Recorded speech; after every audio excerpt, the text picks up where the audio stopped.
English connection class 12.2।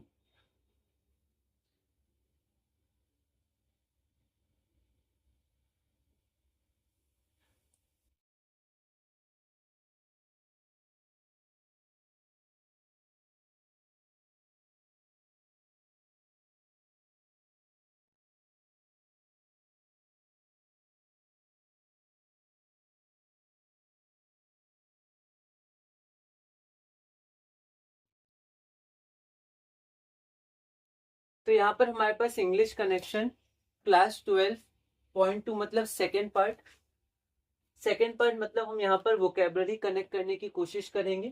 Vocabulary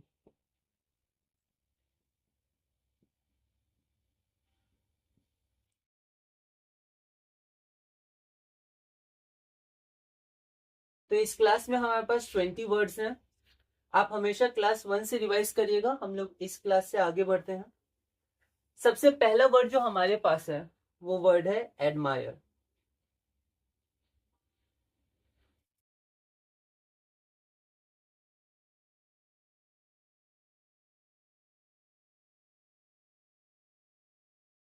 admire admire एक verb होता है। इसका अर्थ होता है तारीफ करना, किसी का सम्मान करना, सराहना करना। कुछ एग्जाम्पल से समझने की कोशिश करते हैं।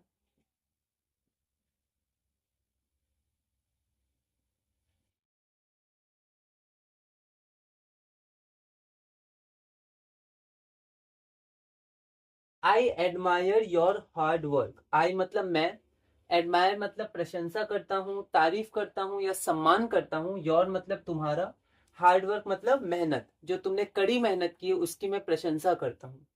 I admire your hard work, मैं तुम्हारी कड़ी मेहनत की प्रशंसा करता हूँ।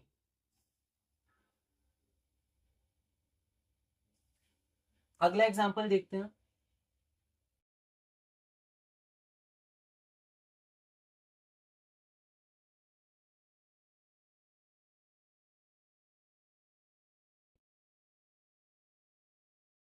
I really admire your courage. Really मतलब सचमुच, वास्तव में। करेज मतलब साहस, हिम्मत। और एडमायर मतलब तारीफ करना, प्रशंसा करना, सम्मान करना। ठीक है, तो आई रियली एडमायर योर करेज, मैं वास्तव में आपके साहस की तारीफ करता हूँ। एडमायर, यहाँ है एडमायर। ठीक है, तो मैं वास्तव में रियली आपके साहस की तारीफ करता हूँ।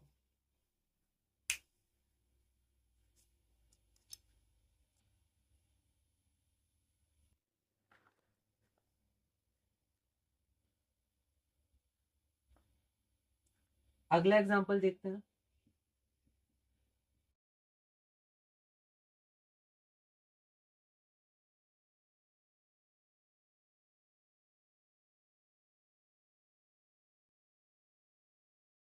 Everyone admires his paintings. Everyone everyone मतलब सब कोई, एडमायर्स है ना, यहाँ पर V5 आ गया। एवरीवन एडमायर्स हिज मतलब उसकी पेंटिंग्स। तो उसकी पेंटिंग्स, जो वो पेंटिंग्स या चित्र बनाता है उसकी सब कोई तारीफ करते हैं। तो ये होता है admire. Everyone admires his paintings, हर कोई उसकी पेंटिंग की तारीफ करता है।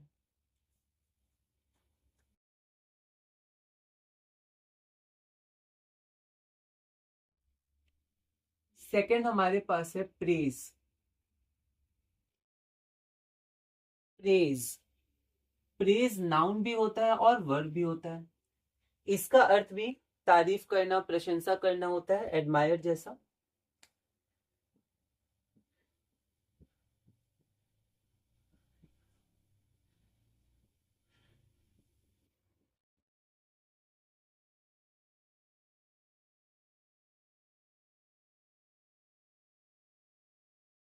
The teacher praised the students. Teacher ने, प्रेज मतलब तारीफ की, स्टूडेंट्स विद्यार्थियों की। अध्यापक या अध्यापिका कॉमन जेंडर है। अध्यापक या अध्यापिका ने छात्रों की प्रशंसा की।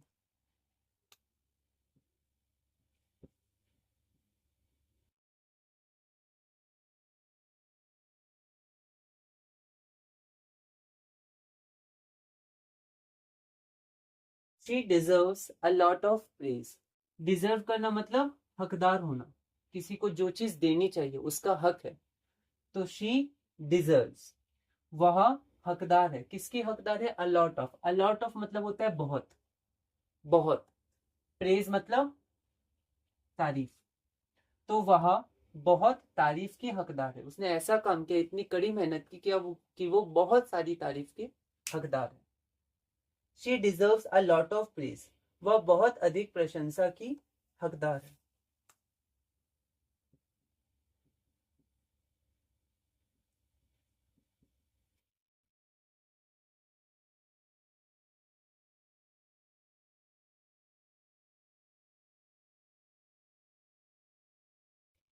The audience praised the singer. यहाँ वर्ब हो गया praised, ED past tense. Audience मतलब जो दर्शक थे, प्रेज मतलब तारीफ की। किसकी तारीफ की? द सिंगर मतलब गायक या गायिका की, फिर से कॉमन जेंडर है। तो दर्शकों ने गायक की, सिंगर की या गायिका, सिंगर की तारीफ की।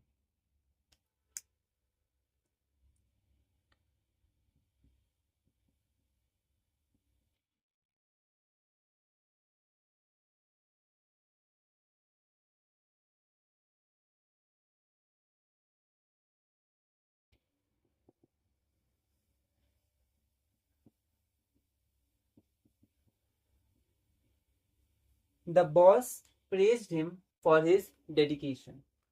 जो बॉस थे उन्होंने तारीफ की। किसकी तारीफ की? हिम। हिम यहाँ क्या है? ऑब्जेक्टिव केस है, ही का मतलब ही, उसके बारे में बात होगी। तो बॉस ने उसकी तारीफ की। क्यों तारीफ की? हिज डेडिकेशन, उसकी डेडिकेशन। डेडिकेशन मतलब होता है लगन, है ना, दृढ़ इच्छा शक्ति, है ना, जो लगन से उसने काम की उसके लिए, फॉर के लिए हमने देखा था। तो उसकी लगन, मेहनत, है ना, इच्छा शक्ति, दृढ़ता के लिए बॉस ने उसकी तारीफ की। ठीक है। The boss praised him for his dedication. Boss ने उसके समर्पण के लिए, समर्पण भी आप बोल सकते हैं, उसके समर्पण के लिए उसकी तारीफ की।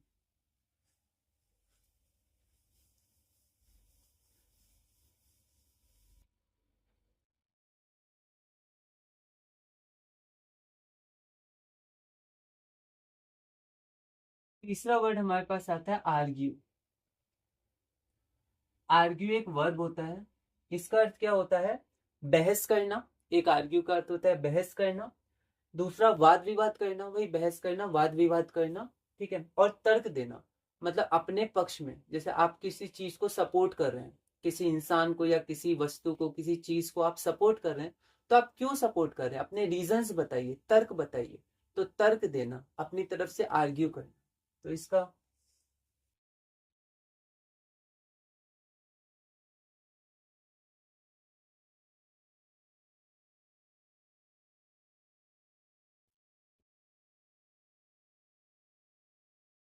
डोंट आर्ग्यू विद मी, मेरे साथ बहस मत करो। Don't argue with me. ठीक है। यहाँ पर अस है, तो डोंट आर्ग्यू विद अस। अस मतलब हमें या हमारे, हम यहाँ यूज कर सकते हैं।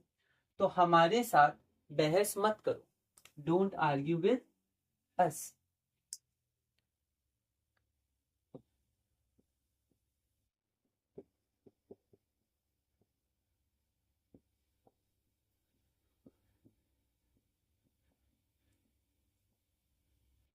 The children are arguing.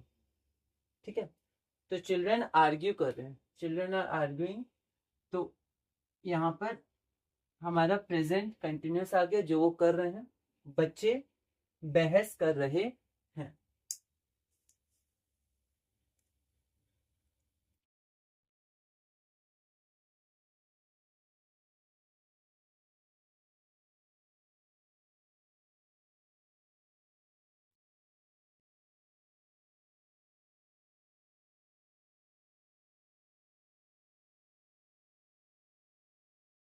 They always argue over money. ठीक है। वे या वे लोग, ऑलवेज मतलब हमेशा, आर्ग्यू बहस करते हैं किसके ऊपर या किसके बारे में? मनी। तो मनी के ऊपर, पैसों के बारे में, पैसों के ऊपर हमेशा वो लोग बहस करते हैं। तो over money. They always argue over money, वे हमेशा पैसे को लेकर या पैसे के ऊपर, है ना, पैसे के बारे में बात करते करते बहस करते हैं।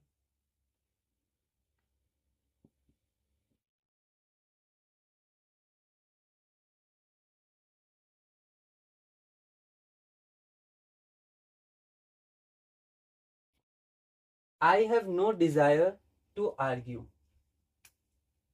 तो I have no desire, desire का अर्थ होता है इच्छा, नो डिजायर कोई इच्छा नहीं, तो मेरी कोई इच्छा नहीं है आर्ग्यू मतलब बहस करने की, मतलब मैं बहस नहीं करना चाहता। I have no desire to argue, मेरी बहस करने की कोई इच्छा नहीं है। तो ये कुछ सेंटेंसेस हैं, ठीक। तो उम्मीद है आपको थोड़ा थोड़ा समझ में आ रहा होगा, बाकी रीडिंग, रिवीजन, कनेक्शन, प्रैक्टिस से आप आगे बढ़ते जाइए।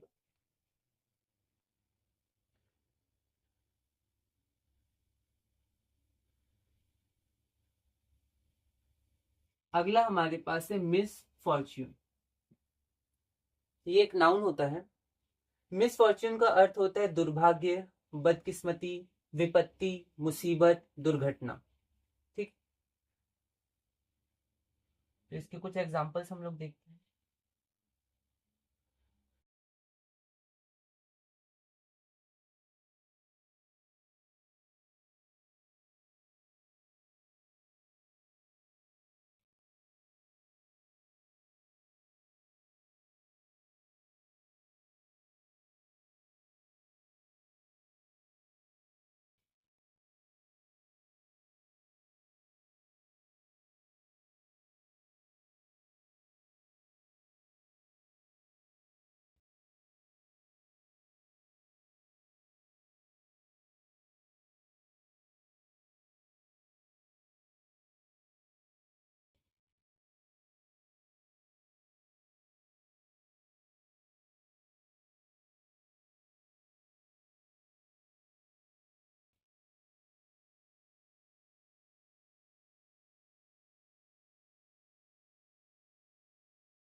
She faced every misfortune with a smile, ठीक है।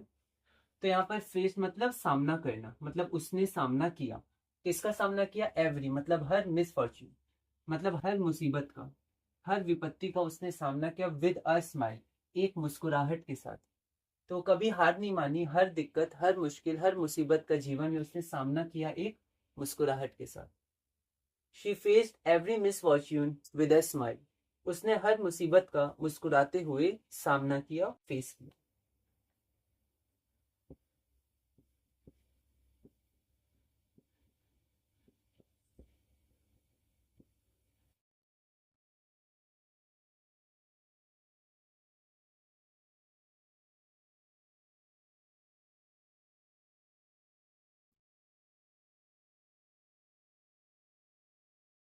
He lost all his wealth in this misfortune, मतलब मुसीबत या दुर्भाग्य या विपत्ति, संकट।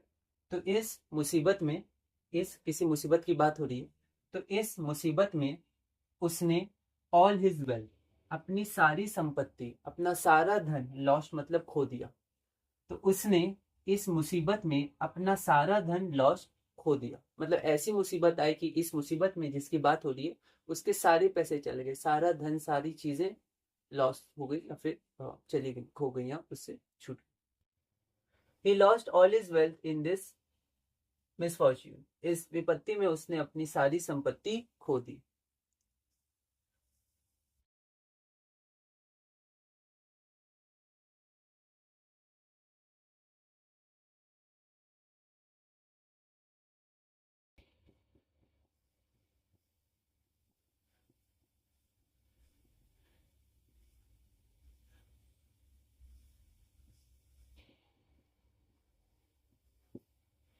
Do not laugh at the misfortune of others. Do not laugh मतलब कभी मत हंसिए, या हमें कभी नहीं हंसना चाहिए। एट द मिसफॉर्च्यून मुसीबत पर, किसके? अदर्स दूसरों की। काके की का अर्थ ये ले लेता है। तो दूसरों की मुसीबत, विपत्ति या संकट के समय हमें डू नॉट लाफ, कभी नहीं हंसना चाहिए, ठीक है। तो do not laugh at the misfortune of others दूसरों की बदकिस्मती पर, दूसरों की मुसीबत के समय या दूसरों के ऊपर उस समय कभी मत हंसो या कभी नहीं हंसना चाहिए। Do not laugh at the misfortune of others, दूसरों की बदकिस्मती पर मत हंसो। तो यह हमारे पास फोर्थ वर्ड था।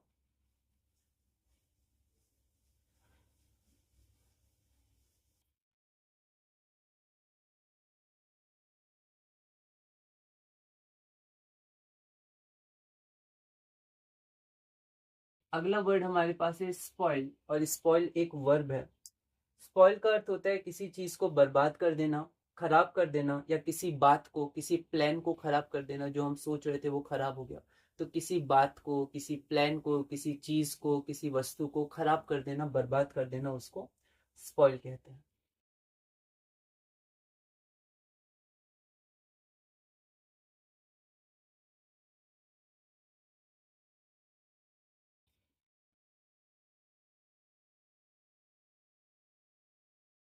The rain spoiled our picnic. Our हमारा, हमारी, हमारी। तो हमारी पिकनिक को, मतलब हम पिकनिक कर रहे थे तो हमारी पिकनिक को बारिश ने स्पॉइल्ड मतलब बर्बाद कर दिया। मतलब हम अच्छे से पिकनिक कर रहे थे, बारिश आ गई तो हमें सब समेट के अंदर जाना पड़ा। The rain spoiled our picnic, बारिश ने हमारी पिकनिक बर्बाद कर दी।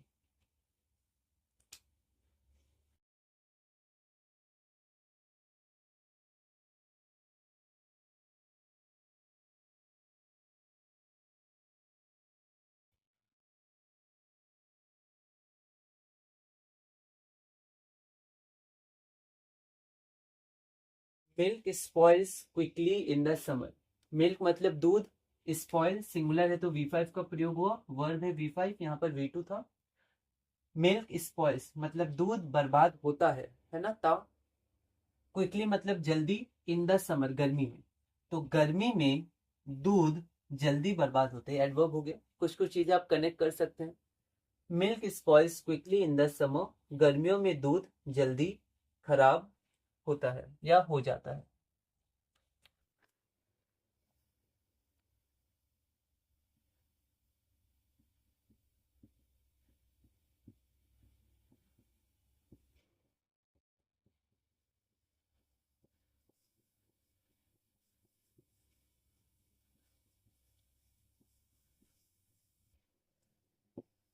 His rude behaviour spoil the party. ठीक है, तो रूड, रूड हमने पहले ही पढ़ा है। रूड मतलब होता है असभ्य व्यवहार, जो व्यवहार अच्छा ना हो, निगेटिव हो, बदतमीजी करना। ठीक है, तो उसको बोलते हैं रूड बिहेवियर या रूड होना। ठीक है, तो उसका जो रूड बिहेवियर था, ठीक है, उसने क्या किया, स्पॉइल द पार्टी मतलब जो पार्टी चल रही थी लेकिन उसकी बदतमीजी ने या फिर उसने जो गलत व्यवहार किया, ठीक है, उसके कारण जो पार्टी थी वो स्पॉइल हो गई, बर्बाद हो गई, खत्म हो गई, है ना। तो his rude behaviour spoiled the party, उसके अभद्र व्यवहार ने पार्टी का माहौल बिगाड़ दिया, पार्टी को स्पॉइल कर दिया, है ना। अगर खत्म नहीं भी हुई तो फिर जो पहले पार्टी अच्छे से चल रही थी वो अब अच्छे से नहीं चल रही है, तो माहौल है वो बिगड़ गया। ठीक है, तो स्पॉइल्ड। अगला हम लोग देखते हैं। तो हम लोग आगे बढ़ते हैं। हमारे जो 6 नंबर में वर्ड है वो है फियर। फियर हमने वैसे पहले भी कर लिया है, एक बार और देख लेते हैं। यह नाउन भी होता है और वर्ब भी होता है। फियर का मतलब होता है डर, भय, आशंका, या वर्ब में डरना, भयभीत होना। कुछ एग्जांपल्स हम लोग देखते हैं, जैसे he has a fear of Heights. Heights मतलब ऊंचाई, तो ऊंचाई का डर, तो उसे ऊंचाई से डर लगता है, उसे ऊंचाइयों से डर लगता है। She overcame her fear, overcame her fear, तो वह शी के लिए अपना हर, अपने डर को ओवरकेम, ओवरकेम ओवरकम है, V2 हो गया। मतलब ओवरकम मतलब पार हो जाना, मतलब अपने डर से पार हो गई, अपने डर को जीत गई, अब और डरती नहीं है। There is nothing to fear, there is nothing to fear मतलब डरने जैसी कोई बात नहीं है। Nothing, there is nothing to fear, डरने वाली कोई बात नहीं है। Fear makes us week.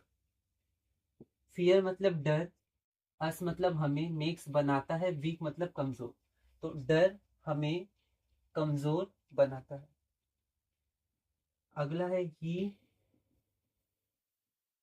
Fears that he will fail. तो वह फियर्स मतलब डरता है कि वह फेल हो जाएगा, ही will fail.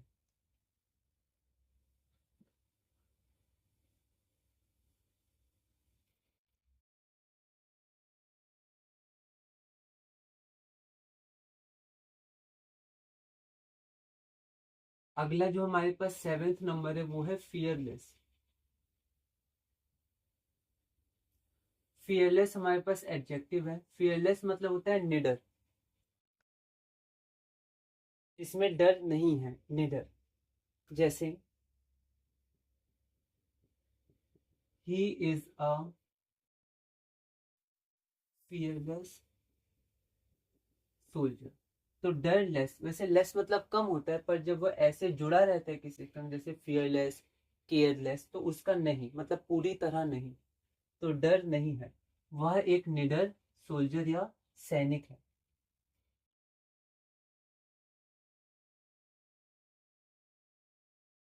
They made a fearless decision. उन्होंने, मेड मतलब लिया, लेना, निर्णय लेना। V2 है, पास्ट है, तो उन्होंने लिया एक निडर फैसला। मतलब ऐसा फैसला लिया जो निडर था, डरे नहीं। उन्होंने एक साहसी निर्णय लिया, साहसी भी कह सकते हैं, साहस भरा निर्णय।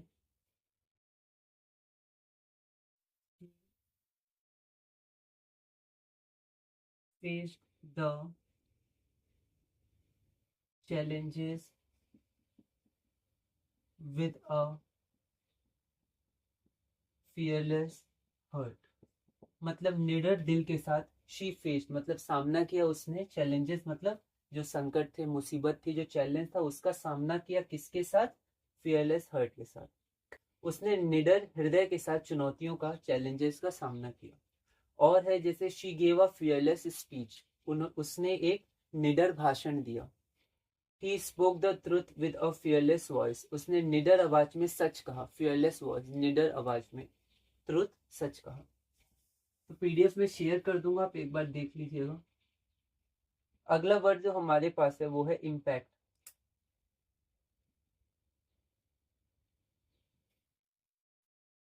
इम्पैक्ट भी नाउन या वर्ब होता है। इम्पैक्ट मतलब होता है किसी चीज पर प्रभाव डालना, इम्पैक्ट करना, किसी चीज का या किसी स्थिति का व्यक्ति पर पड़ने वाला असर या प्रभाव।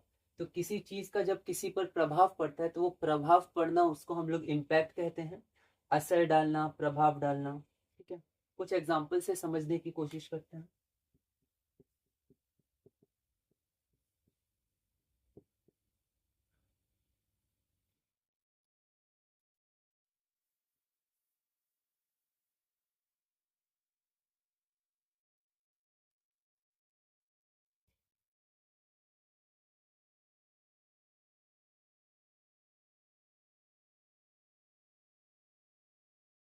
His speech made a great impact on the audience. तो उसका जो भाषण था, उसके भाषण ने ग्रेट इम्पैक्ट, बहुत बड़ा प्रभाव डाला किस पे? ऑडियंस पे, जो दर्शक थे, जो सुनने वाले थे। His speech made a great impact on the audience, उसके भाषण ने दर्शकों पर गहरा प्रभाव डाला। यहाँ पर इम्पैक्ट क्या है? नाउन है।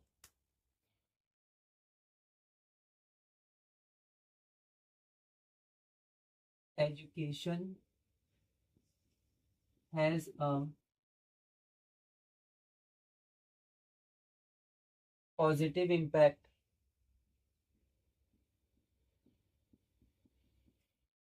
On our life. जो एजुकेशन होती है, शिक्षा होती है, उसका अवर लाइफ मतलब हमारे जीवन पर एक पॉजिटिव इम्पैक्ट होता है, मतलब सकारात्मक प्रभाव होता है, अच्छा प्रभाव होता है शिक्षा का। Education has a positive impact on our life, शिक्षा का हमारे जीवन में सकारात्मक प्रभाव होता है। ऐसे और एग्जांपल्स हैं। Pollution impacts our health greatly, greatly मतलब बहुत बड़े रूप में या बहुत ज्यादा। तो जो पॉल्यूशन है, प्रदूषण है, प्रदूषण है, अवर हेल्थ मतलब हमारे स्वास्थ्य पर बहुत बड़ा प्रभाव डालता है, बहुत असर पड़ता है हमारे स्वास्थ्य पर प्रदूषण से। प्रदूषण इम्पैक्ट्स अवर हेल्थ ग्रेटली, यहाँ इम्पैक्ट्स V5 है, वर्ब है यहाँ पर। प्रदूषण हमारे स्वास्थ्य को बहुत अधिक प्रभावित करता है। Weather conditions often impact crop production, often मतलब अक्सर, तो जो वेदर कंडीशन होती है, ठीक है, मौसम की जो स्थिति होती है वो अक्सर इम्पैक्ट करती है, मतलब प्रभावित करती है किसको, क्रॉप प्रोडक्शन, जो क्रॉप फसल वगैरह उसके उत्पादन को, मतलब उसमें असर डालती है वेदर कंडीशन।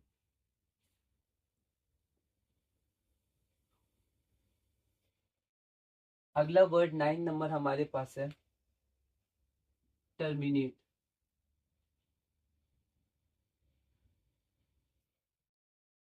टर्मिनेट हमारे पास वर्ब होता है। टर्मिनेट मतलब होता है किसी चीज या प्रक्रिया का जो चल रही थी वो रुक जाना, खत्म हो जाना, समाप्त हो जाना। किसी चीज या प्रक्रिया का पूरी तरह से समाप्त करना, खत्म करना या बंद करना। जैसे कुछ एग्जांपल्स देखते हैं।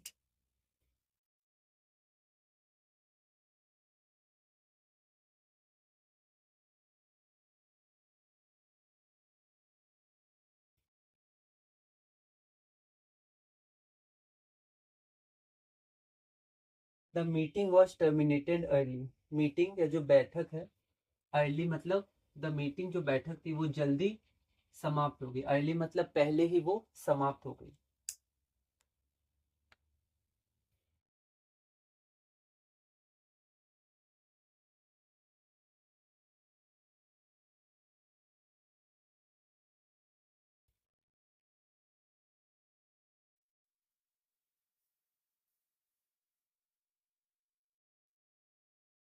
The train will terminate at the next station, जो ट्रेन है वो ट्रेन टर्मिनेट मतलब समाप्त हो जाएगी अगले स्टेशन पर, मतलब अगले स्टेशन पर रुककर वो अब आगे और नहीं जाएगी, अगला स्टेशन उसका लास्ट स्टेशन है। ट्रेन अगले स्टेशन पर समाप्त हो जाएगी या होगी। और कुछ एग्जांपल्स है, जैसे ही टर्मिनेटेड हिज फ्रेंडशिप, उसने अपने दोस्ती को समाप्त कर दिया, जो दोस्ती चली आ रही थी उसको उसने समाप्त कर दिया। The company terminated the project, company ने प्रोजेक्ट को बंद कर दिया, जो प्रोजेक्ट चलता आ रहा था उसको समाप्त कर दिया।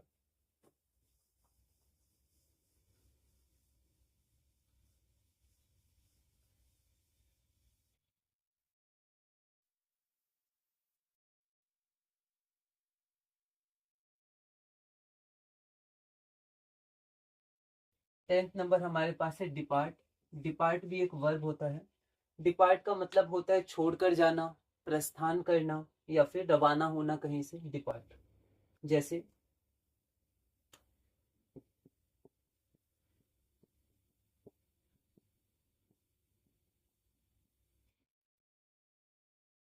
The train will depart at 10 AM, मतलब ट्रेन सुबह 10 बजे डिपार्ट होगी, मतलब प्रस्थान करेगी या रवाना होगी।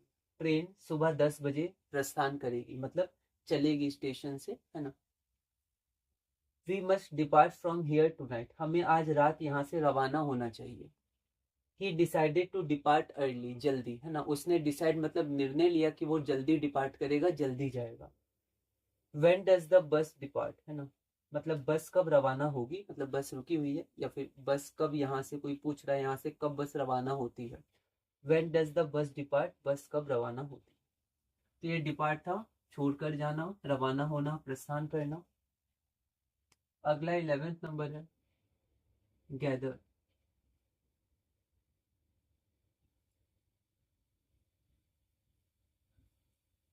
गैदर मतलब हमारे पास होता है इकट्ठा करना, किसी चीज को, सामान को इकट्ठा करना, एकत्रित करना, है ना, गैदर करना।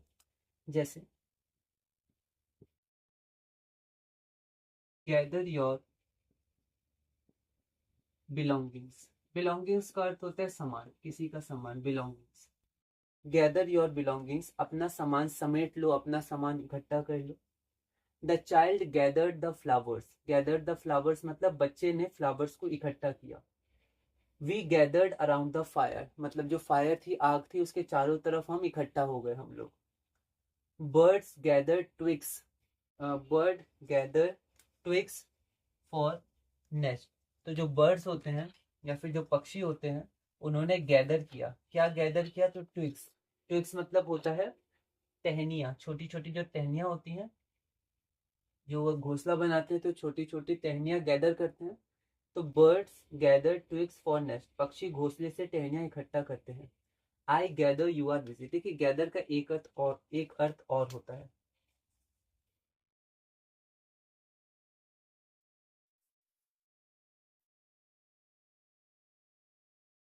लगना, ठीक है।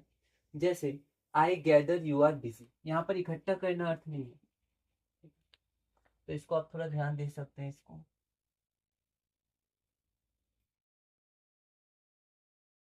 जैसे लिखा I gather you are busy, मतलब है इकट्ठा करना नहीं हुआ। यू आर बिजी मतलब आप व्यस्त हो, आई गैदर मतलब मुझे ऐसा लगता है। I gather you are busy, मुझे लगता है आप व्यस्त हो। Let me gather my thoughts, gather my thought मतलब मुझे अपने जो विचार हैं उनको पहले व्यवस्थित करने दो, फिर मैं कुछ कहूंगा। Late me gather my thoughts, मुझे अपने विचार व्यवस्थित करने दो या मुझे सोचने दो।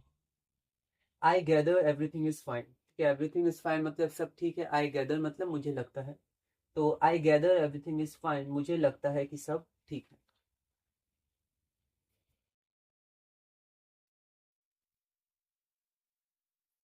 अगला जो 12th नंबर है वो हमारे पास हो गया इंक्वायर। इंक्वायर हमारे पास वर्ब है। इंक्वायर का अर्थ होता है किसी विषय में जानकारी प्राप्त करने के लिए पूछताछ करना, प्रश्न पूछना, जांच पड़ताल करना, उसको बोलते हैं इंक्वायर करना, जांच पड़ताल करना, पूछना। जैसे he inquired about the train timings.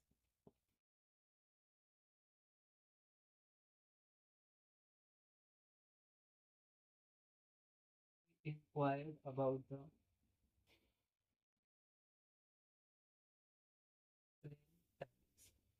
Train की जो टाइमिंग थी, है ना, ट्रेन के जो समय थे, उस समय के बारे में उसने क्या किया, इंक्वायर किया, मतलब पूछताछ की।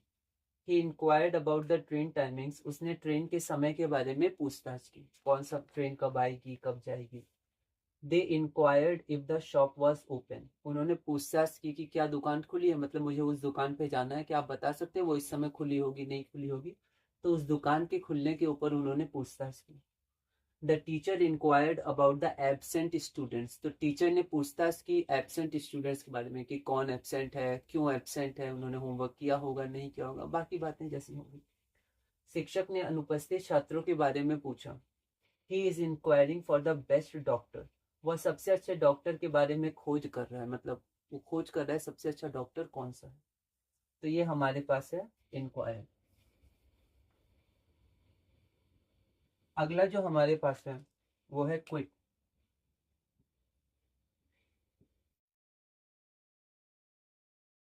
क्विट हमारे पास वर्ब है। क्विट मतलब होता है किसी काम जगह या आदत को हमेशा के लिए छोड़ देना या हार मान जाना, क्विट कर देना, हार मान जाना। ठीक है, किसी आदत को किसी चीज को छोड़ना उसको क्विट बोलते हैं, छोड़ देना। किसी काम को छोड़ देना, किसी जगह या आदत को छोड़ देना, ठीक है, एक हार मान जाना है ना, उसको भी क्विट करना बोलते हैं। जैसे नेवर क्विट, कभी हार मत मानिए। नेवर क्विट, कभी हार मत मानिए। डू नॉट क्विट, ये भी वही है लगभग, हार मत मानिए। वी हैड टू क्विट, मतलब हमें छोड़ना पड़ा, हम कोई काम कर रहे थे पर हमें छोड़ना पड़ा, we had to quit. Never quit trying, trying मतलब कोशिश करना, कभी भी कोशिश करना मत छोड़िए। ही क्विट द टीम, अब क्विट यहाँ पर क्या है, V2 है। क्विट का V5 कैसे होता है, V1 क्विट, फिर क्विट, फिर क्विट, फिर क्विटिंग, फिर क्विट, जैसे cut cut cut, put put put होता है, वैसे क्विट क्विट क्विट होता है। तो ही क्विट द टीम, उसने टीम छोड़ दी। दे क्विट द गेम, उन्होंने खेल छोड़ दिया। ठीक है, किसी चीज को छोड़ना भी क्विट होता है। अगला हमारे पास क्या है, तो अगला हमारे पास है proceed. 14 number.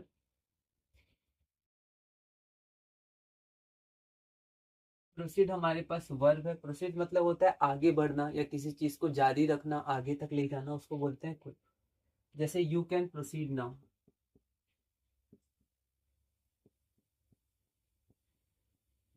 You can proceed now, आप, नाउ मतलब अब, प्रोसीड कर सकते हैं, सकना कर मतलब आप अब आगे बढ़ सकते हैं।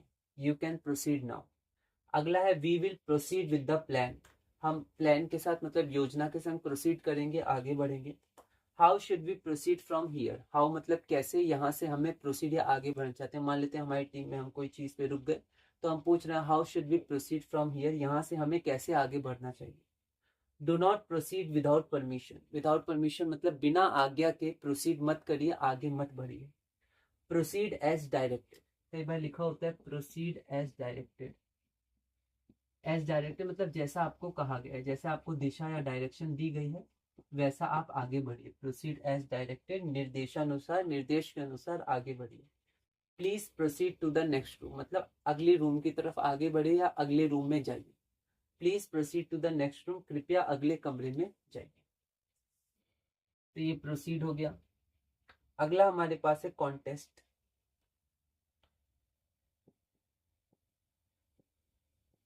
कॉन्टेस्ट हमारे पास एक नाउन भी होता है और वर्ब भी होता है। पहला कॉन्टेस्ट जब नाउन होता है उसका मतलब तो मुकाबला होता है, जैसे ड्राइंग कॉन्टेस्ट, सिंगिंग कॉन्टेस्ट और डांसिंग कॉन्टेस्ट। और वर्ब होता है कॉन्टेस्ट में चुनौती देना, किसी निर्णय को चुनौती देना कि वो गलत है, फिर से उस पर जांच होनी चाहिए। तो चुनौती देना उसको कॉन्टेस्ट हम लोग बोलते हैं वर्ब के फॉर्म में। जैसे she one the singing contest, तो वो सिंगिंग कॉन्टेस्ट जीत गई, नाउन है। He is participating in a dance contest, वह डांस कॉन्टेस्ट में भाग ले रहा है। This is a very tough contest, ये जो कॉन्टेस्ट है वो बहुत ही टफ है, बहुत अच्छे अच्छे लोग यहाँ आए हैं भाग लेने। तो this is a very tough contest, यह बहुत कठिन मुकाबला है। He stood first in the ऐसे कॉन्टेस्ट, वह निबंध प्रतियोगिता में प्रथम आया, ऐसे कॉन्टेस्ट में वो फर्स्ट आया। अगला है we will contest this decision, इसको देखिएगा, we will contest this decision मतलब हम कॉन्टेस्ट करेंगे, विल कॉन्टेस्ट ये V1 हो गया। दिस डिसीजन मतलब इस निर्णय को हम कॉन्टेस्ट करेंगे, मतलब चुनौती देंगे। ये जो फैसला है ये गलत है, सही नहीं है, तो हम लोग इसको चुनौती देंगे कि फिर से इस पे सोच विचार किया जाए। She will contest the case in the court, तो केस को कॉन्टेस्ट करना कोर्ट में मतलब कोर्ट जाके उसकी पैरवी करना या लड़ाई लड़ना, मतलब अपने केस को मतलब पैरवी जो करते हैं तो उसके मामले में सारी बातें बताना और केस के लिए आगे बढ़ाना।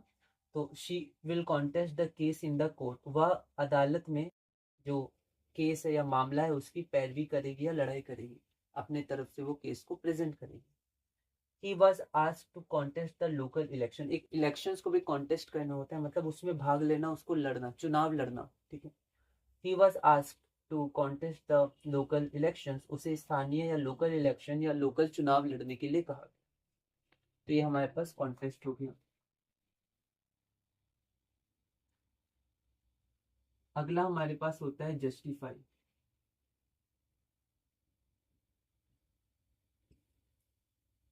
जस्टिफाई हमारे पास वर्ब होता है। जस्टिफाई मतलब होता है किसी बात को, किसी काम को या किसी निर्णय को सही या उचित ठहराना, न्याय संगत ठहराना। मतलब मान लीजिए हमने कोई काम किया, काम क्यों किया तो हमें जस्टिफाई करना पड़ता है कि इसलिए किया, हमने सही कारण की वजह से ये काम किया। जैसे किसी ने कोई डिसीजन लिया कि ये होना चाहिए, तो क्यों होना चाहिए, तो जिसने डिसीजन लिया उसको जस्टिफाई करना होता है कि हाँ ये सही है, इस कारण के लिए हमने ये डिसीजन लिया, न्याय संगत, ये सही है ना। तो उसको उचित या सही ठहराना, अपनी बात को सही बताना, जो जस्टिफाई करना। जैसे you must justify your decision, you must justify your decision मतलब तुम्हें अपने डिसीजन को जस्टिफाई करना चाहिए, मतलब तुमने जो निर्णय लिया उसको सही साबित करना चाहिए, आखिर तुमने ऐसा क्यों किया। He could not justify his actions, actions मतलब उसने जो काम किया, ठीक है, तो उसने जो काम किया उसको वो सही साबित नहीं कर पाया। किसी ने पूछा तुमने ऐसा काम क्यों किया, तो वो नहीं बता पाया या सही सही नहीं बता पाया, या वो जो बता रहा था वो सही नहीं लग रहा था, तो वह अपने कार्यों को सही सिद्ध नहीं कर सका। प्लीज जस्टिफाई योर स्टेटमेंट, आपने जो कहा उसको जस्टिफाई करें, स्टेटमेंट मतलब कुछ कहना, तो अपने स्टेटमेंट को जस्टिफाई करें, बताएं कि आपने ऐसा क्यों कहा, क्या कारण है ना, आपको क्यों लगता है कि जो आपने कहा वो सही है।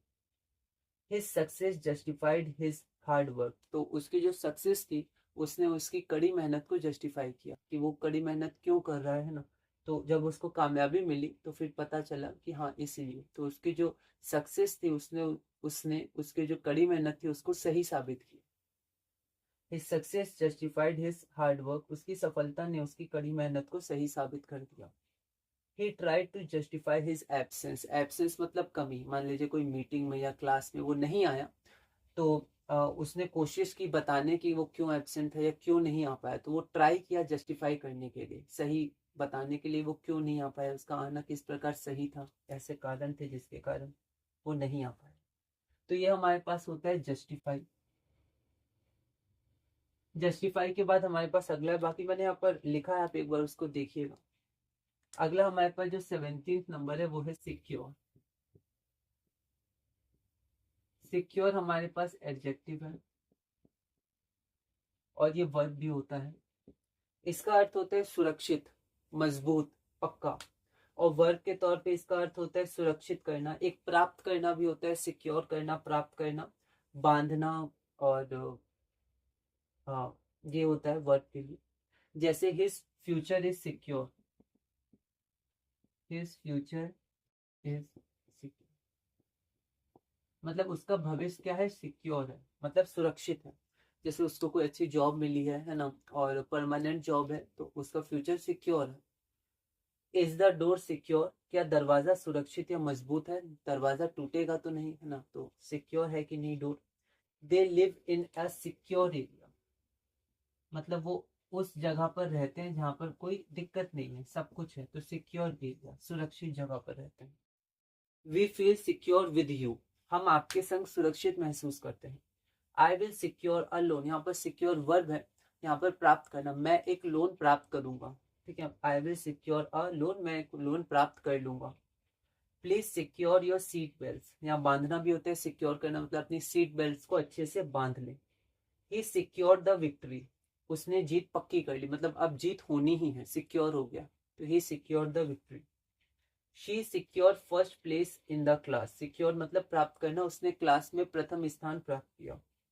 The police secure the area, police ने इलाके को अपने कब्जे में ले लिया, सिक्योर कर लिया, अब चारों तरफ उस इलाके में पुलिस है, सुरक्षित है वो इलाका। तो ये होता है सिक्योर। थोड़े अलग अलग अर्थ होते हैं, बाकी प्रैक्टिस से आप इसको देखते जाइएगा। 18th नंबर हमारे पास अगला आता है रिलायंस।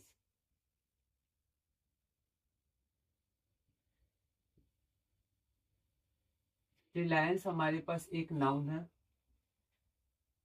रिलायंस का मतलब होता है भरोसा, विश्वास, आसरा या निर्भरता, निर्भर होना, भरोसा रखना, विश्वास रखना, ठीक है, ये नाउन है वैसे, तो यहाँ पर डायरेक्ट सिर्फ विश्वास, भरोसा ये सब हम लोग बोल सकते हैं। जैसे he has too much reliance on his friends, he has too much reliance on his friends, तो ही हैज उसके पास है टू मच रिलायंस मतलब बहुत ज्यादा, टू मच मतलब बहुत ज्यादा रिलायंस या वो भरोसा रखता है किस पर, ऑन हिज फ्रेंड्स, अपने दोस्तों पर, उसे अपने दोस्तों पर टू मच बहुत ज्यादा रिलायंस या भरोसा है, उसे अपने दोस्तों पर बहुत भरोसा है।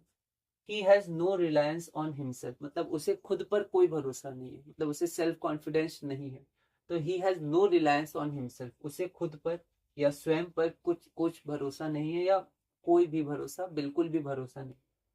I cannot build my reliance on this, ठीक है, अब मैं इस पर अपना भरोसा नहीं बना पा रहा हूँ, बिल्ड मतलब बनाना, तो मान लीजिए कोई बात है या कोई प्लान है, तो कोई बोलता है I cannot build my reliance on this, मतलब ये जो आपने प्लान बनाया है, जो आपकी योजना है, इस पर मैं भरोसा नहीं जता पा रहा हूँ, क्योंकि मुझे लग रहा है ये सही नहीं है, कहीं से ये टूट सकता है, बिखर सकता है ये plan. I cannot build my reliance on this, मैं इस पर अपना विश्वास नहीं बना सकता। Success comes with self reliance, self reliance मतलब खुद पे आत्मविश्वास होने से ही सक्सेस मिलता है। सफलता आत्मनिर्भरता आत्मविश्वास के साथ आती है, success comes with self reliance. अगला चलते हैं 19th number.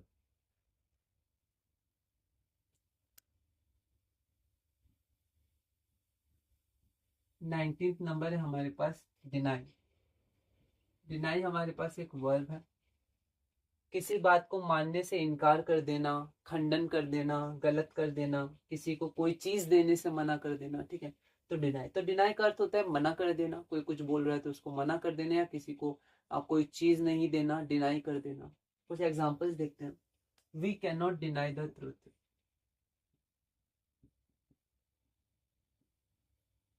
We can not deny the,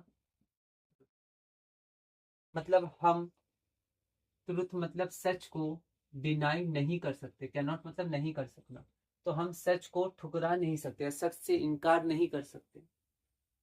we can not deny the truth, हम सच को नकार नहीं सकते। दे डिनाइड माई रिक्वेस्ट, यहाँ denied past tense, IED Y हट के आईईडी आ गया, जैसे स्टडी का स्टडीड हो जाता है। दे डिनाइड माई रिक्वेस्ट, दे मतलब उन्होंने मेरी रिक्वेस्ट को मना कर दिया, मेरी रिक्वेस्ट को इनकार कर दिया। दे डिनाइड माई रिक्वेस्ट, उन्होंने मेरे अनुरोध को, रिक्वेस्ट को अनुरोध बोलते हैं, को अस्वीकार कर दिया, मना कर दिया। The bank denied the loan, bank ने लोन देने से मना कर दिया, डिनाई कर दिया। ही डिनाइड द ऑफर, उसको कोई ऑफर मिल रहा था लेकिन उसने डिनाई कर दिया, मना कर दिया। ही denied all the allegations, allegations मतलब होता है किसी पे आरोप लगाना, एलिगेशंस। तो एलिगेशंस मतलब होता है अपने ऊपर या किसी पर आरोप लगाना, ठीक है। तो ही डिनाइड ऑल द एलिगेशंस, उसने सारे आरोपों को क्या किया, नकार दिया, खारिज कर दिया, मना कर दिया, अपने गलत आरोप लगाए गए। और लास्ट वर्ड हम लोग देखते हैं,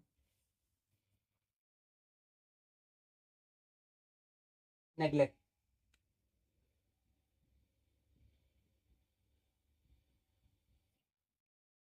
नेग्लेक्ट हमारे पास नाउन या वर्ब हो सकता है।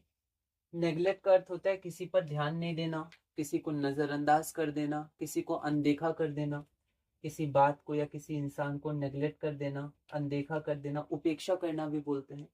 नजरअंदाज करना, किसी पर ध्यान नहीं देना, लापरवाही, ठीक। तो निगलेक्ट या नेग्लेक्ट भी आप बोल सकते हैं, ठीक है। तो किसी बात या किसी व्यक्ति को नजरअंदाज या अनदेखा करना। तो देखते हैं, ही नेग्लेक्ट्स माई एडवाइस, वह मेरी एडवाइस मतलब मैं जो उसको सलाह देता हूँ उसको वो हमेशा क्या करता है, नेग्लेक्ट कर देता है, नजरअंदाज कर देता है, कभी मानता नहीं है मेरी सलाह को। We should never neglect our duties, हमें कभी भी अपने ड्यूटीज या कर्तव्यों को अनदेखा या नजरअंदाज नहीं करना चाहिए। Please do not neglect this warning, कृपया इस चेतावनी को नजरअंदाज ना करें, ये जो वार्निंग है, ये जो चेतावनी है, इसको नजरअंदाज नहीं करें, नेग्लेक्ट नहीं करें। The building collapsed due to neglect, इमारत जो है वो गिर गई या ढह गई नेग्लेक्ट के कारण, नजरअंदाज के कारण। तो इमारत जो बनी थी उसमें कुछ कुछ खराबियां होंगी लेकिन उस पर ध्यान नहीं दिया, लगा छोटी खराबियां कुछ भी, तो अचानक उस उन छोटी छोटी बातों को नेग्लेक्ट करने से या फिर बड़ी बातों पर उसको नजरअंदाज करने से वो इमारत क्या है, ढह गई। The garden is in a state of neglect, state of neglect मतलब जो बगीचा है उसको, उस पर ध्यान नहीं दिया जा रहा है कई समय से, है ना, वो ऐसे ही है और उस पर कोई जाके साफ सफाई या फिर कुछ चीज नहीं करता है, तो वो अभी नजरअंदाज की स्थिति में है, उस पर कोई ध्यान नहीं दे रहा है। The garden is in a state of neglect, बगीचा उपेक्षा की स्थिति में, उपेक्षा नजरअंदाज की स्थिति, कोई ध्यान नहीं दे रहा है कि गंदा हो गया या वो अभी ठीक नहीं है, साफ सुथरा नहीं है। The car was ruined by neglect, ruin मतलब बर्बाद हो जाना, खराब हो जाना, तबाह हो जाना, ठीक है। तो जो कार है वो कार बर्बाद हुई किसके कारण, नेग्लेक्ट के कारण, लापरवाही के कारण, नजरअंदाज के कारण, उसको अच्छे से ठीक नहीं किया गया, ठीक है, इसकी मरम्मत सही समय पे नहीं हुई, धीरे धीरे वो खराब हो गई है, बर्बाद हो गई। तो ये हमारा नेग्लेक्ट है, नाउन और वर्ब होता है। तो इसी के साथ हमने अपना ये इंग्लिश वोकेबलरी पूरा किया। आगे हम लोग चलेंगे अगली क्लास में, वैसे ही चलेंगे 12.3.1, है ना। तो हम लोग ट्रांसलेशन में पहला पार्ट दूसरा पार्ट देखेंगे। सिंपल प्रेजेंट हमने देख लिया था, सिंपल पास्ट हम लोग देखेंगे, सिंपल फ्यूचर, ऐसे ही करते करते टेंसेस को, अभी बेसिक इंग्लिश ट्रांसलेशन का ये लास्ट टॉपिक है, तो उसको हम लोग धीरे धीरे पूरा करेंगे और इसी तरह धीरे धीरे हम लोग अपने इंग्लिश कनेक्शन में आगे बढ़ेंगे। ये हमारे पास क्लास 12.2 है वोकेबलरी, और इसमें हमने सारे वर्ड्स के सारे एग्जांपल्स नहीं किए, तो एक बार आप देख लीजिएगा। पहला एडमायर है हमारे पास, ठीक है, ये एग्जांपल्स हैं कुछ उसके। अगला हमारे पास वर्ड प्रेज है, ये नाउन या वर्ड दोनों हो सकता है, ये कुछ एग्जांपल्स हैं। अगला वर्ड हमारे पास आर्ग्यू है, आर्ग्यू के एग्जांपल्स। फिर हमारे पास आता है मिसफॉर्च्यून। मिसफॉर्च्यून का अर्थ होता है दुर्भाग्य, बदकिस्मती। फिर अगला हमारे पास है स्पॉइल। स्पॉइल हमारे पास वर्ब है। फिर उसके बाद अगला हमारे पास आता है फियर। फियर भी हमारे पास नाउन है या फिर वर्ब है। फिर अगला आता है हमारे पास फियर, फियरलेस, एडजेक्टिव। कुछ एग्जांपल्स इसके। फिर इम्पैक्ट, प्रभाव डालना, नाउन, वर्ब। अलग अलग जगह अलग अलग इसके अर्थ होते हैं। फिर आता है हमारे पास टर्मिनेट, वर्ब है। फिर उसके बाद डिपार्ट करना, छोड़ना, प्रस्थान करना, रवाना होना। फिर उसके बाद गैदर, गैदर वर्क है, वर्ब है हमारे पास। फिर इंक्वायर, इंक्वायरी करना, तो ये वर्ब हो गया। अगला आता है क्विट, किसी काम, जगह या किसी को छोड़ देना। प्रोसीड, आगे बढ़ना, जारी रखना। फिर अगला आता है कॉन्टेस्ट। इन नाउन होता है ना, कोई कॉन्टेस्ट, वर्ब में चुनौती देना, किसी डिसीजन को चुनौती देना, ठीक है। फिर एक कॉन्टेस्ट इलेक्शंस भी होते हैं, इलेक्शन लड़ना। ये कुछ एग्जांपल्स हैं। फिर जस्टिफाई करना, मतलब अपनी बात को या किसी बात को सही ठहराना, किसी निर्णय को सही ठहराना, है ना। जस्टिफाई करना, सही साबित करना, न्याय संगत ठहराना। ये कुछ एग्जांपल्स हो गए। अगला हमारे पास है सिक्योर। सिक्योर, सुरक्षित, पक्का, मजबूत, ठीक है। वर्ब में इसका अर्थ प्राप्त करना या बांधना भी होता है, सिक्योर। फिर उसके बाद रिलायंस, भरोसा, विश्वास, आसरा, निर्भरता, नाउन है ये रिलायंस। फिर हमारे पास आता है डिनाई। किसी बात को मानने से इनकार करना, खंडन करना, किसी को कोई चीज़ देने से मना कर देना, डिनाई करना। कुछ एग्जांपल्स। और आखिरी वर्ड हमारे पास है नेगलेक्ट। ये भी नाउन या वर्ब हो सकता है। किसी पर ध्यान ना देना, नज़रअंदाज करना, उपेक्षा करना, अनदेखा करना, लापरवाही करना, है ना, ठीक है। किसी चीज़ को, जैसे कार के लिए था, लापरवाही करना। तो अलग अलग अर्थ हो सकते हैं इसके, पर ज़्यादातर इसका अर्थ होता है किसी को नज़रअंदाज करना, किसी की बात को नज़रअंदाज करना, अनदेखा करना।